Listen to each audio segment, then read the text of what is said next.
Hey guys, welcome back to our teaching in the book of Exodus. Now, the last time we were here in chapter 9, we looked at 3 different plagues. The plagues upon the cattle, and that was the plague which killed all the cattle that were in the field. We looked at the boils, the sores and blisters, the festering blisters that came upon all of the Egyptians. And we looked at the hail, which destroyed the barley and the flax. And what we want to recall again is how that there is increasing intensity in each of these particular plagues, how that they got worse and worse. And also in these plagues that God was sending, it was also a strike against the gods of Egypt. That is, each plague was a strike against a particular or particular gods, because oftentimes there were more than one, because Egypt had many gods, and so many, sometimes I even forget those guys my own self, but they had many gods, and each plague was God's hand, the true God, hand against these idol gods, to say to Egypt as well as to all the world that Yahweh, and that's what you see in the Bible, when the capital Lord in all caps, the Lord, that is using his personal name, Yahweh.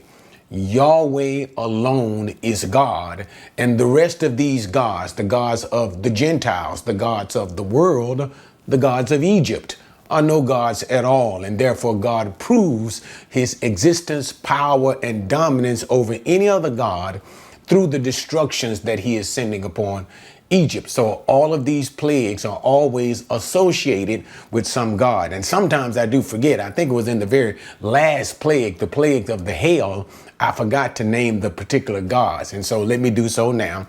It was against Nut, who was a sky goddess, as well as a goddess of the sky. Osiris, goddess of the crops and fertility, because remember, the last plague of hail destroyed the barley and the flax. So it was against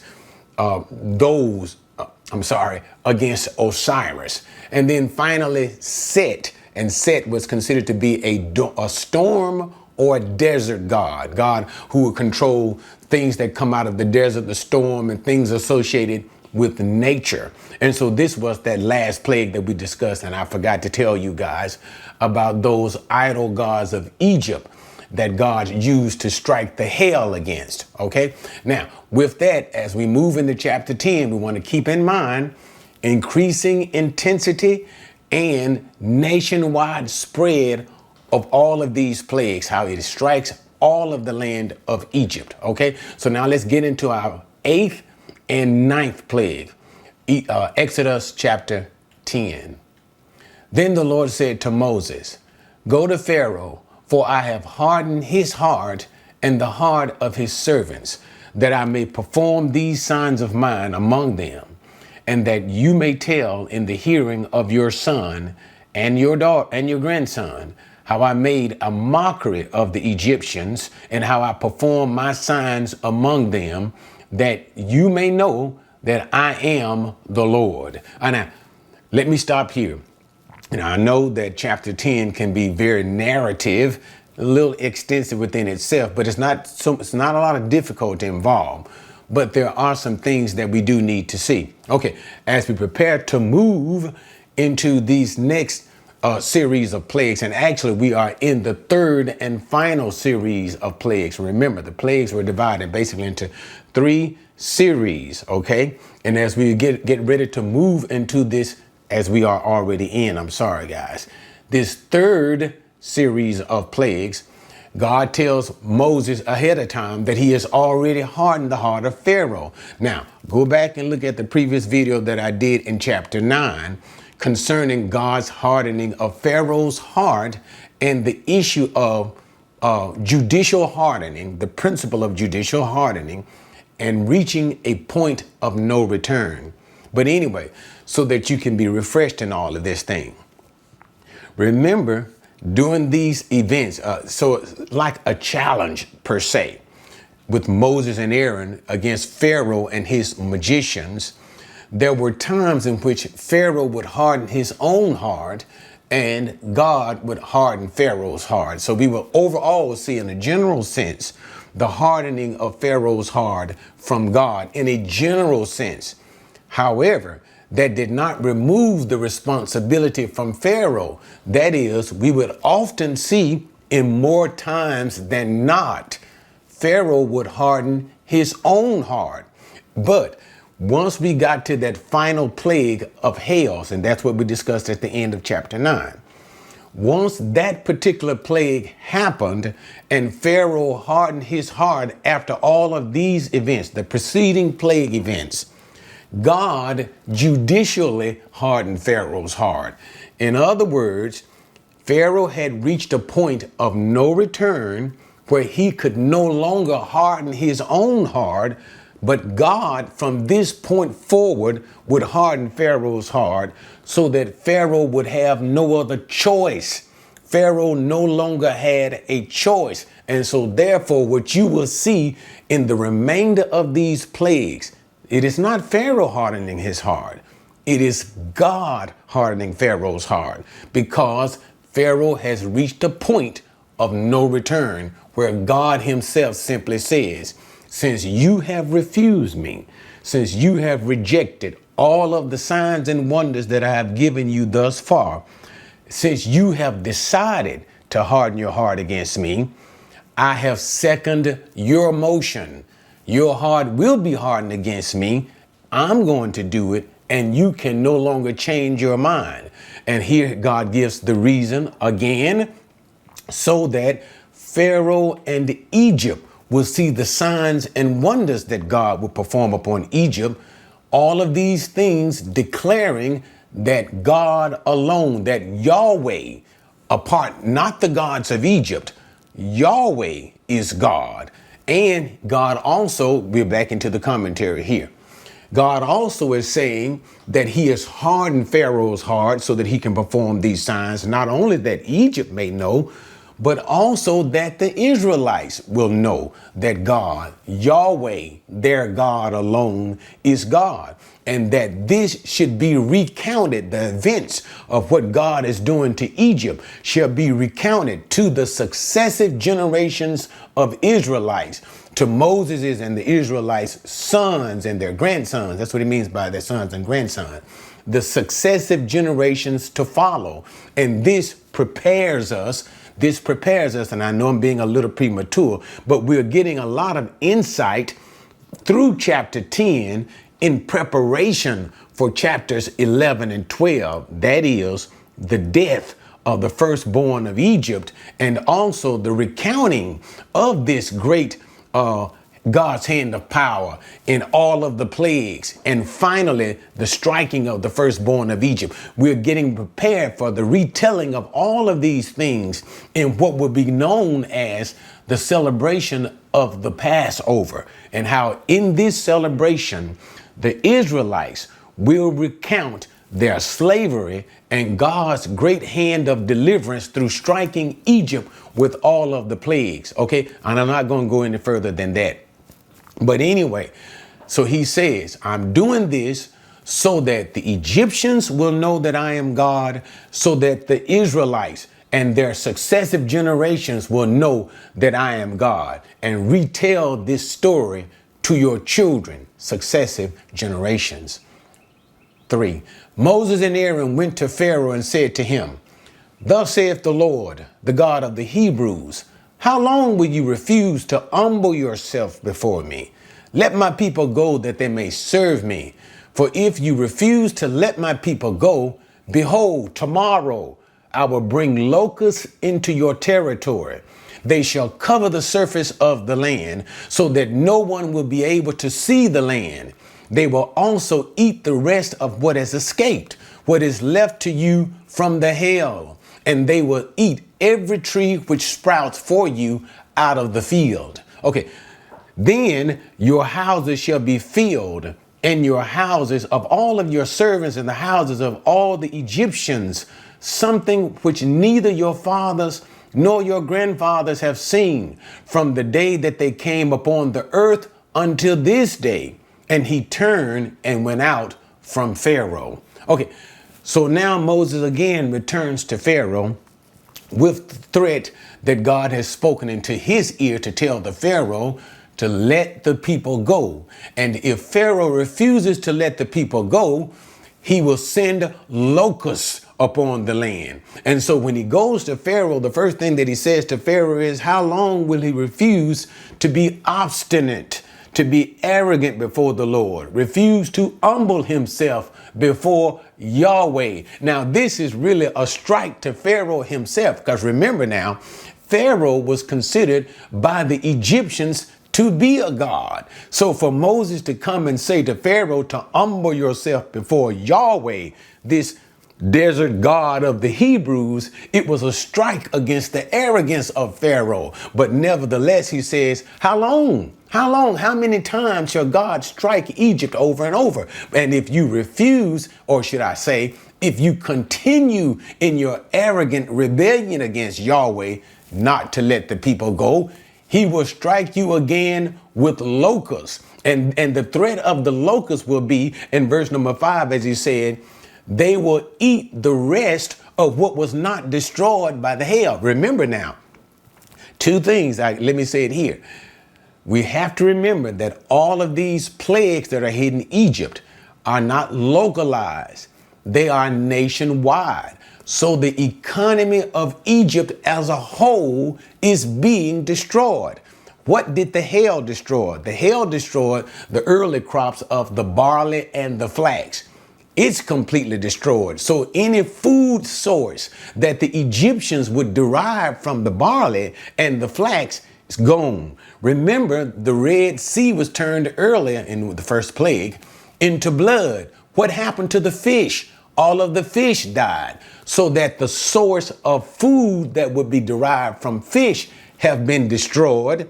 The barley and the flax have been destroyed by the hail. And now God, he threatens to destroy the remainder. That is the wheat that would come about, the wheat that is left, that is the later on rising production of agriculture.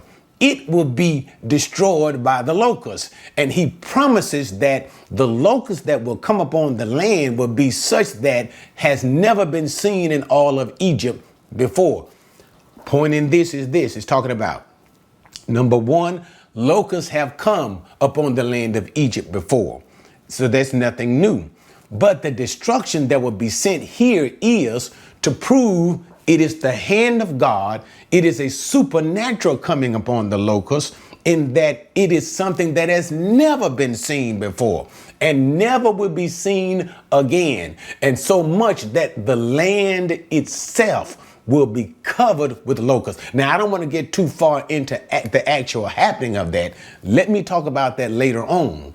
But here we have a threat of the destruction, almost in a sense, of the remainder of the food economy of Egypt. Okay. And so that's what God is literally threatening here. And the locusts not only would destroy the food, but he also says, like the frogs were in the houses of the Egyptians, the locusts, they'll not only be on the trees and all over the field, they're going to be in all of the houses of the Egyptians. And what we also have to assume is the point that God made earlier about setting a division between Goshen, where the Israelites were residing, and Egypt, the Egyptians, where they themselves are residing.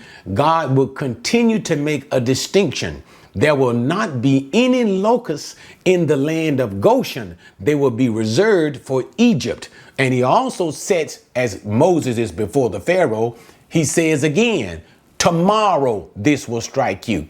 And here's our point, our continuing point, so that he will know this is not incidental. This is not a perchance by Moses predicting, setting the date for the time that this will happen.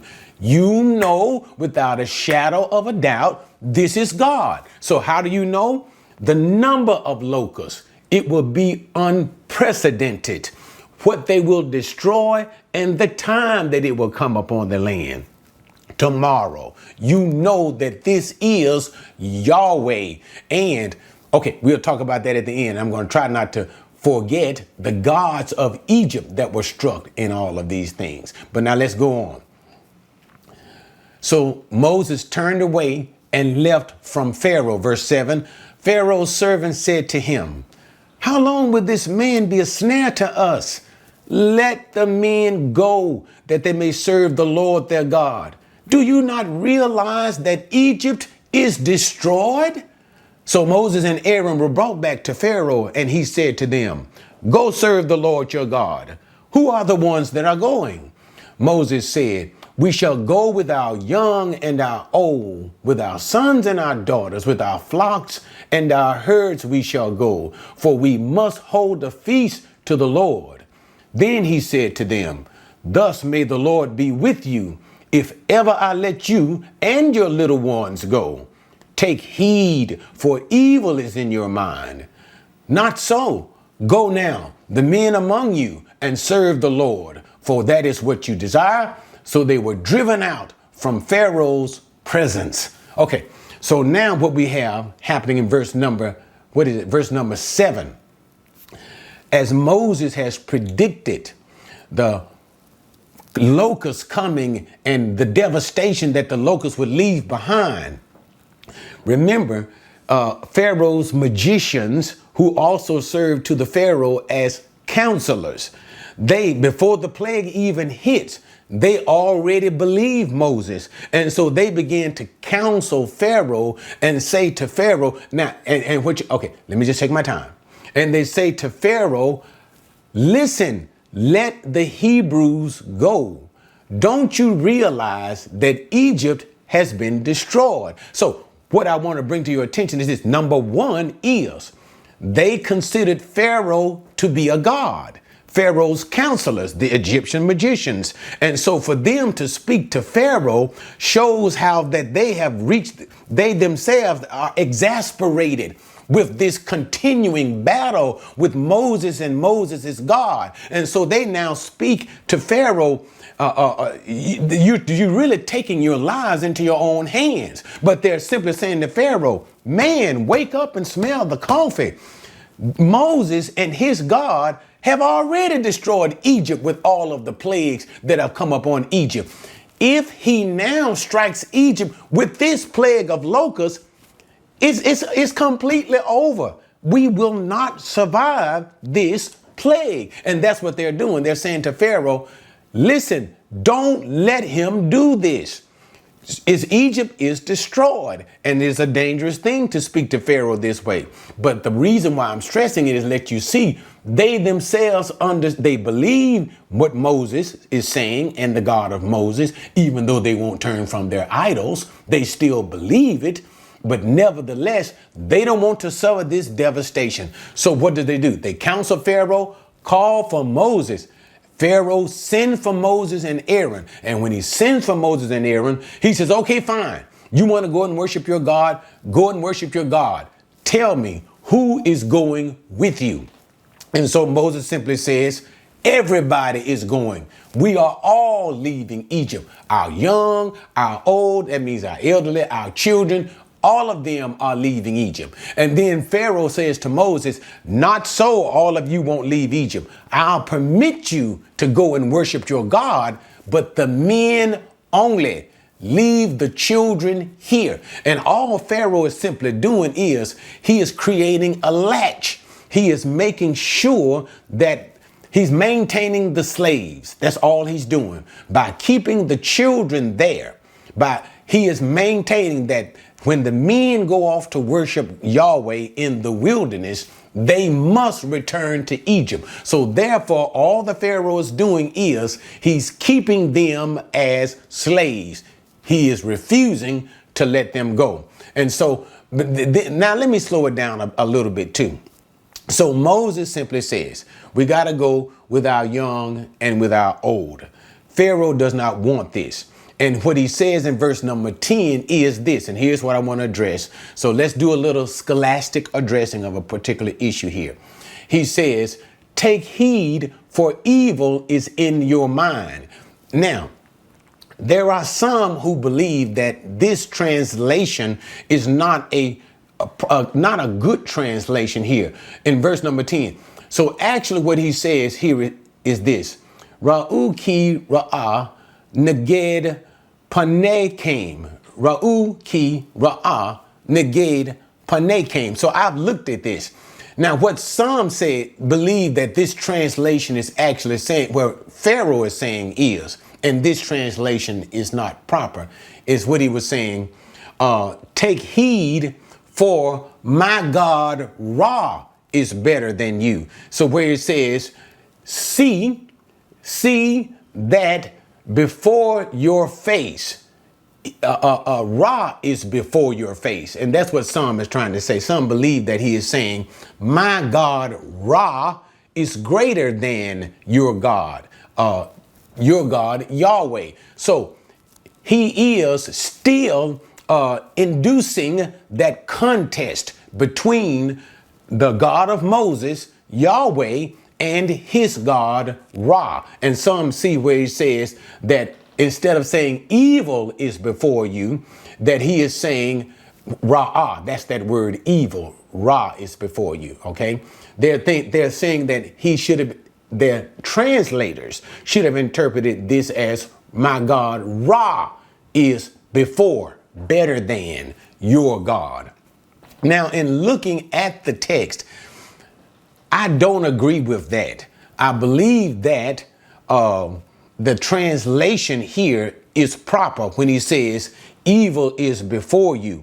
And what he means is not so much as my God Ra is better than your God, but the idea that he is trying to say is that the evil that is before you is you are intending to leave and never come back. So therefore you want to take your young and your old and all of the cattle with you, because you don't just want to simply go to a feast and do a sacrifice to the Lord your God in the wilderness. What your intention is to leave and go permanently from Egypt. And that's what I think he means when he says evil is before us, and not that he is simply saying that Ra is greater. Okay, so all right, that's enough of that little scholastic exercise here. But now let's go on with the commentary.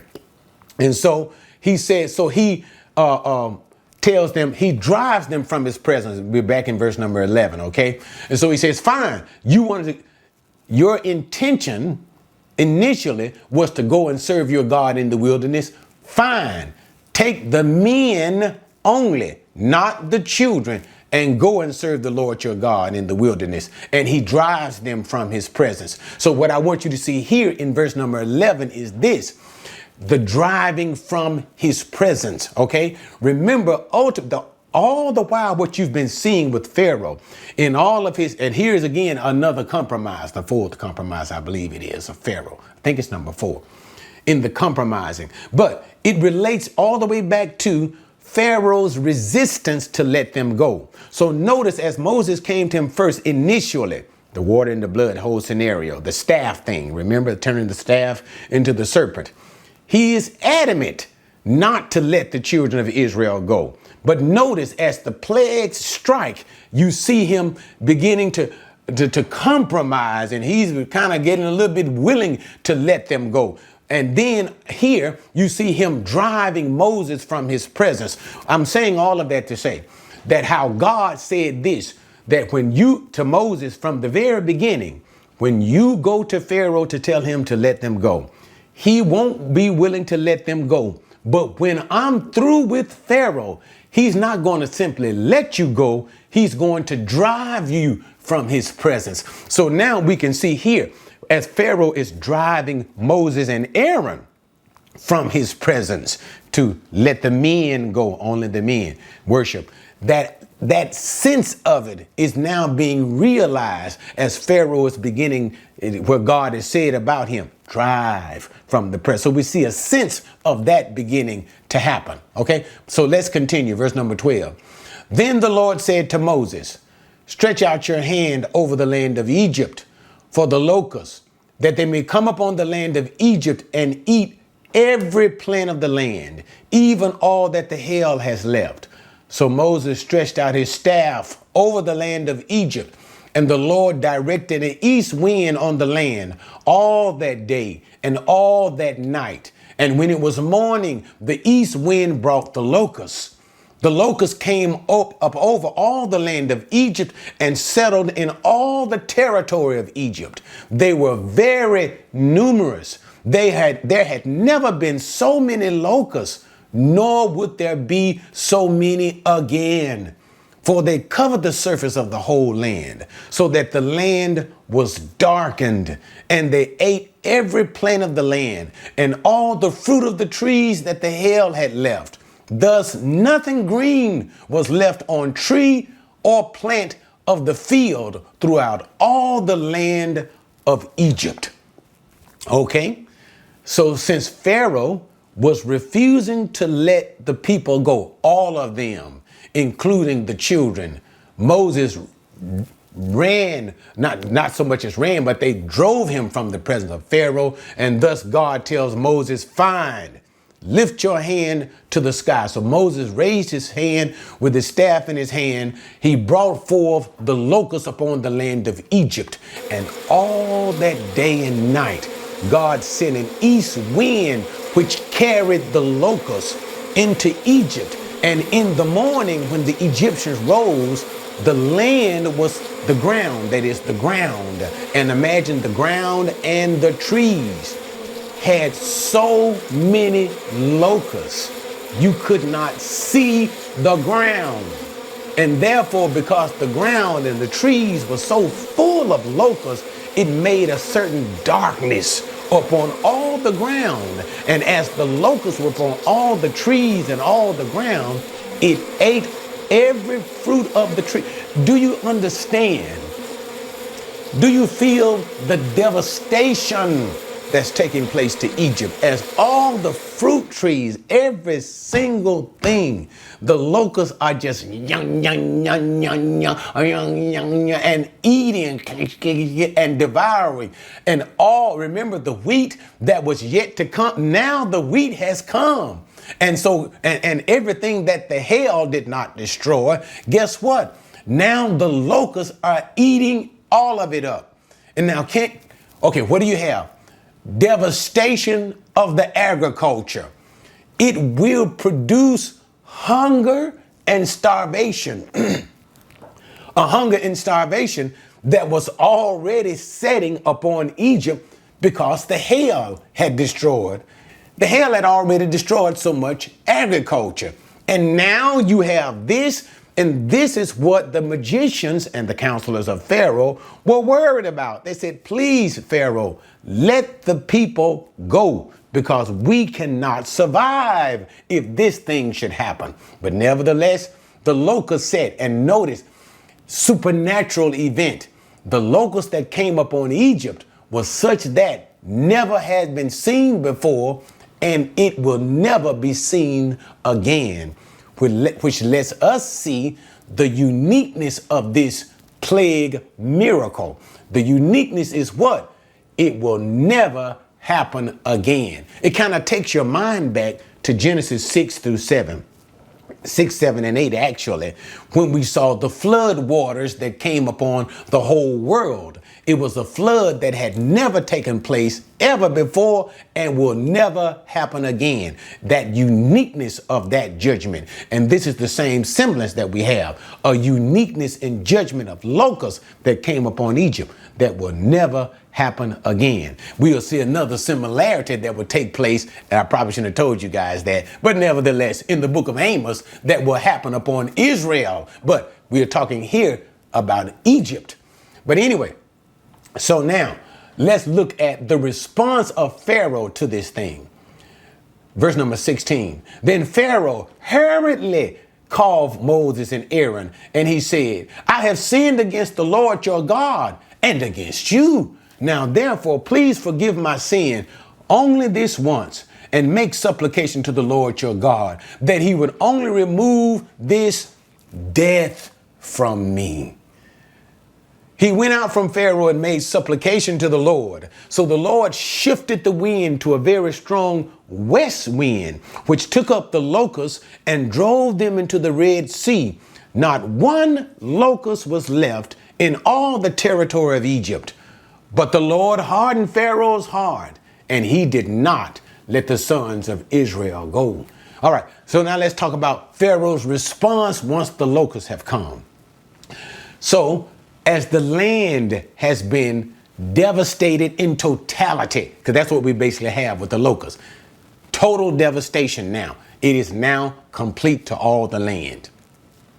He hurriedly sends for Moses and Aaron, and he tells him, once again, this devastation makes Pharaoh acknowledge his own sin. That is, that he has not been acting in good faith. Because remember, he said, let them go. He won't let them go. He tries to compromise. Moses refuses any compromise whatsoever. God strikes. Pharaoh's now look at the god of Egypt, that is Pharaoh, who is supposed to be either Horus or one of the son of Horus. Horus is a god of Egypt, okay, related to one of the sun gods, the highest deity of Egypt. Now look at this sun god begging Moses and saying, please get your God to remove this plague of locusts. And notice what Pharaoh calls it.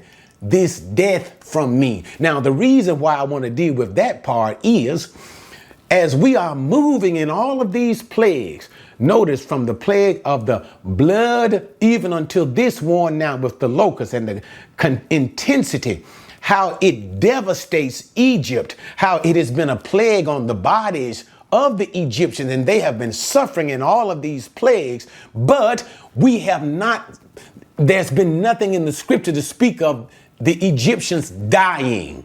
In all of the plagues, there has nothing been spoken of people being struck to death. We haven't seen that. But everything has been building up to this point. And notice how Pharaoh calls the plague of locusts plague, this death from me. Okay, so my whole point, all of this is simply building up to that very point. And that's why chapter 10 has a certain beauty to it. It kind of speaks prophetically to what everything is building up. What? Death. Because when this is over with, even in the 8th plague, locusts, 9th plague, we're going to find out will be darkness. But the 10th plague, death. It is all building up to death. But anyway, let's go back. So he begs Moses. He begs Moses, as the old folk would say in the South, he begs God's pardon and he begs Moses' pardon.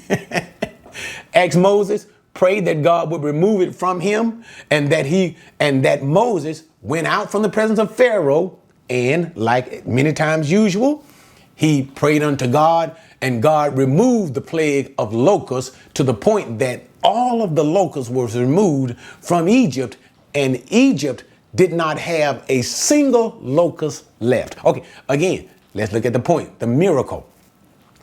Okay, we are now at a point where Pharaoh knows. It's not a doubt. There's not even really a contest that Yahweh, the Lord, the God of Moses and Aaron, is truly God. But nevertheless, God still is giving him empirical evidence. What happens? The locusts came in such a degree that they had never seen before, devastated Egypt to a point that Egypt has never seen and experienced before. And in the morning, in the next day, can you imagine this? With the locusts, remember how numerous they were? You could not see the ground. Imagine you look down on the ground and you can't even see it. I cannot imagine that. On the ground, in people's homes, on all the trees, all of them. And the very next day, you don't even see a single one. Not a single one. God sends a powerful, as the wind from the east brought the locusts, God sends a powerful wind that comes from the west and takes every single one of them out. That is power.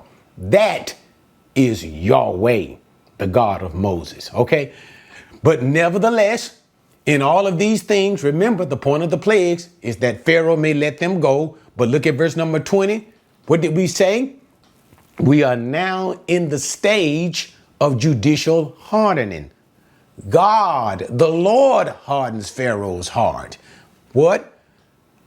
Final point here. Pharaoh, from the time of the plague of the hails, we talked about that earlier, has reached a point of no return. No matter what happens to him, he does not have the will, the wherewithal to change his mind. Why? God will not let Pharaoh's mind be changed. Pharaoh has no other choice.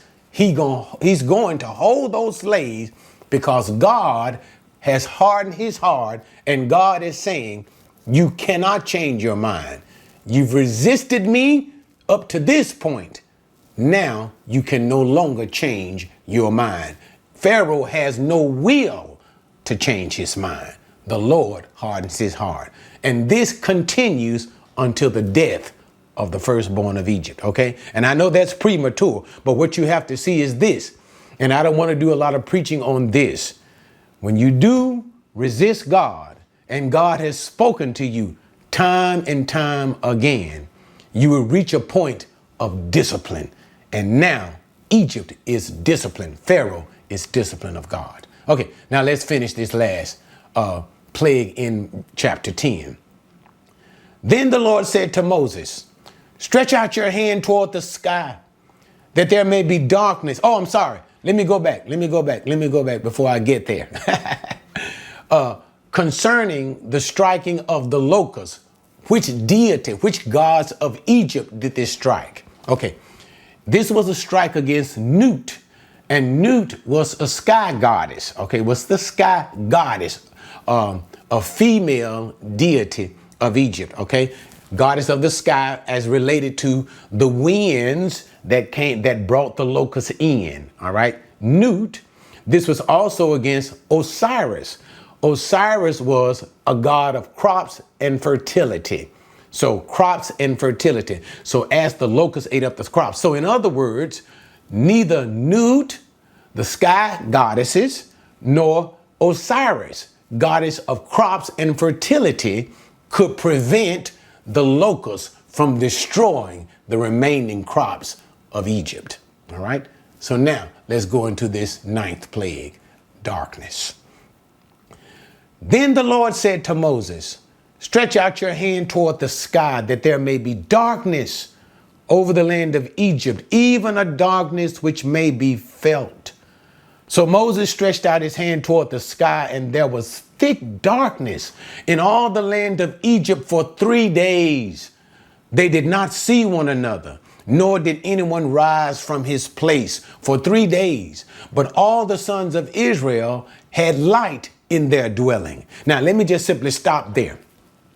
As we move into the ninth plague strikes without warning, just like the third and the sixth plague. So what am I saying? The third plague, the sixth plague, and here the ninth plague struck Egypt without warning. Moses did not go to Pharaoh and say, thus saith the Lord, let my people go. If you don't, he will send darkness. That's what it means by without warning. Moses didn't do that. Just like the third and the sixth plague, God just struck. I think the third was with the gnats and the sixth plague was with the boils. They just came without any warning whatsoever. Here is the ninth plague, the darkness. Now, concerning that darkness, it was unique in that the darkness, and again, this was supernatural and exaggerated in the extreme. That's what you have to see about the plagues. It was insane what was actually happening. Marvelous, miraculous. The darkness could be felt. Now, let us pause just for a minute. Maybe one of you can explain to me, how can you feel darkness? I've been in places, I've actually shut myself in dark places just to see how dark could things be. This is the total absence of any light. How can it be so dark that you can feel the darkness? You know, I've heard some say that this may have been because of some kind of a sandstorm. I don't agree. This is nothing that is coming about by any form of natural event.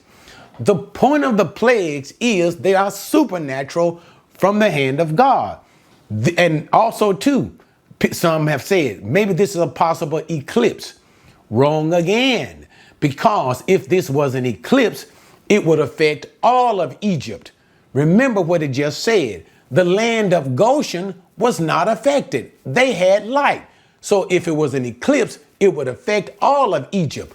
And Goshen, where the Israelites lived, was a part of Egypt. But notice this darkness only affected the dwellings of the Egyptians. The people of Israel in Goshen lived in a separate place, part of Egypt, okay? So according to this plague, this darkness, the overwhelming power of it, it was so dark that you could feel it. The darkness was on the land of Egypt for 3 days. They could see nothing in Egypt, insomuch that the people simply sat in place. And it makes sense. You can't see a doggone thing. So ain't nowhere for you to go. You can't go when you can't see nothing. And you can also too imagine as this darkness, and this it's a beautiful thing, as this darkness, this thick gloom, pervading darkness is on the land, and people's heart is in fear of not only what is happening, what is about to happen, because all kinds of crazy stuff go through your mind when you are in absolute darkness. So you can imagine the fear that's gripping and the apprehension of the people sitting there in total darkness for 3 days, wondering what will happen next. And that is the very idea of this pervading darkness. Because we know the worst thing of all will happen next after this 9th plague. Okay, so what happened? The point, darkness in Egypt for 3 whole days. And in Israel, amongst the Israelites in Goshen, another part of Egypt, light. Again, absolute supernatural power of God. I cannot imagine that. They have regular daylight as if nothing happens. Let's look at the response of Pharaoh in this one. Verse number 24. Then Pharaoh called to Moses and said, "Go serve the Lord. Only let your flocks and your herds be detained. Even your little ones may go with you." But Moses said, "You must also let us have sacrifices and burnt offerings, that we may sacrifice them to the Lord our God.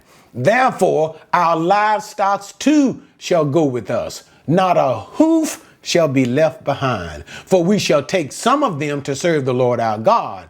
And until we arrive there, we ourselves do not know with what we shall serve the Lord."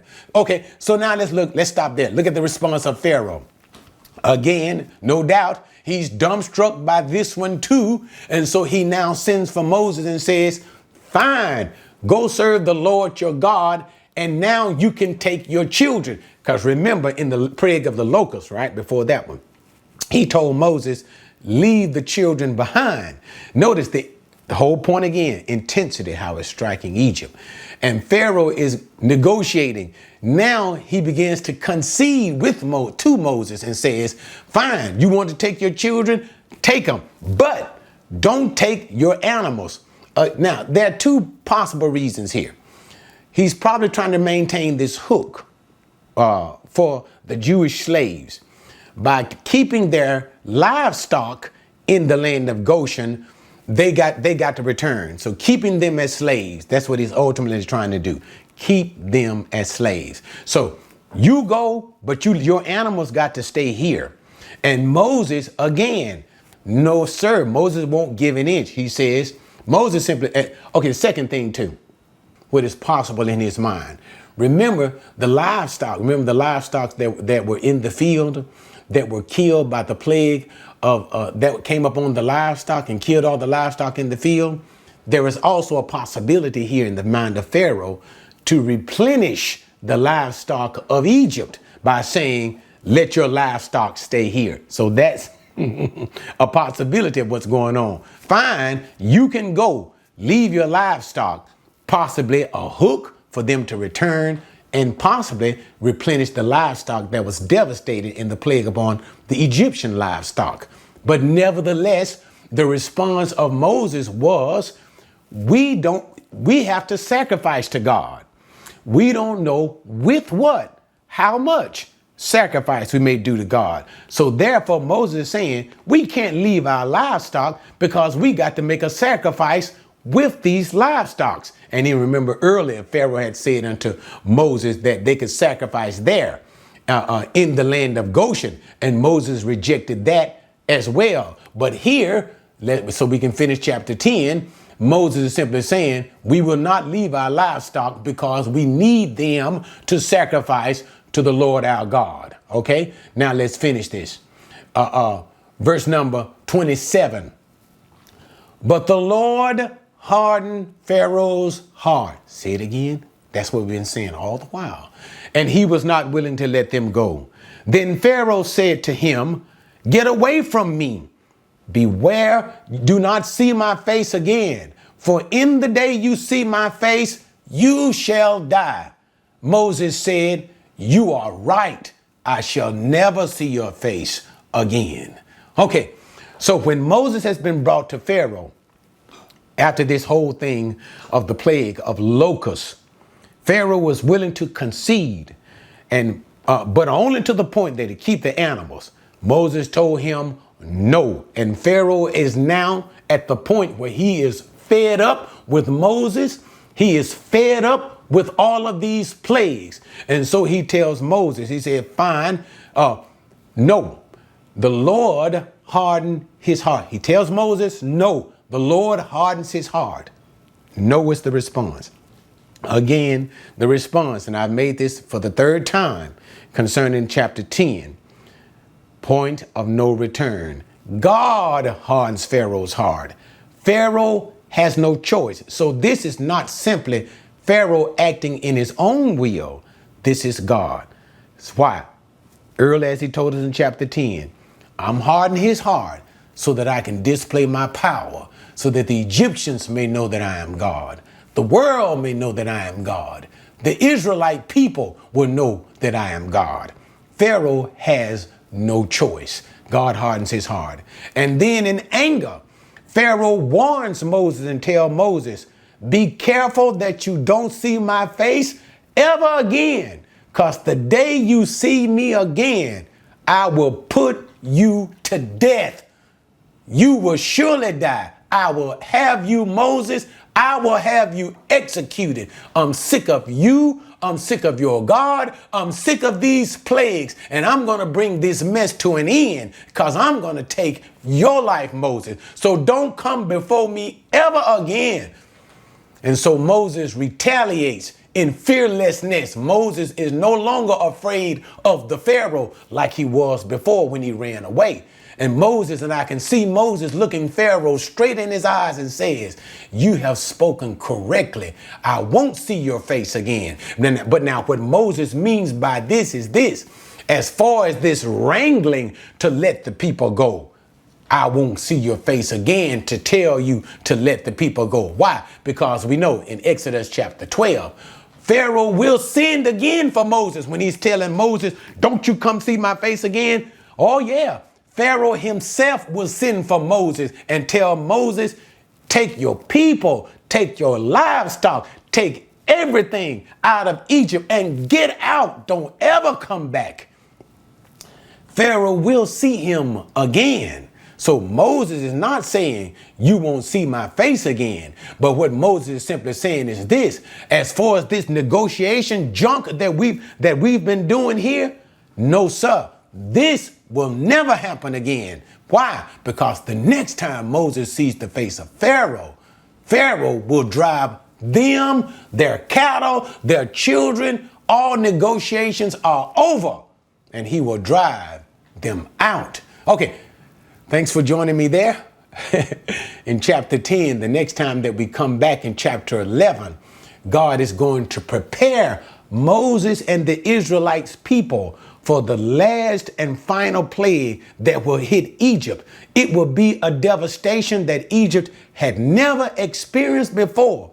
And when God strikes Egypt with the last plague, the 10th plague, it will be the death of the firstborn. But before we go here, let me go one more time. The gods of Egypt that were struck in the plague of darkness.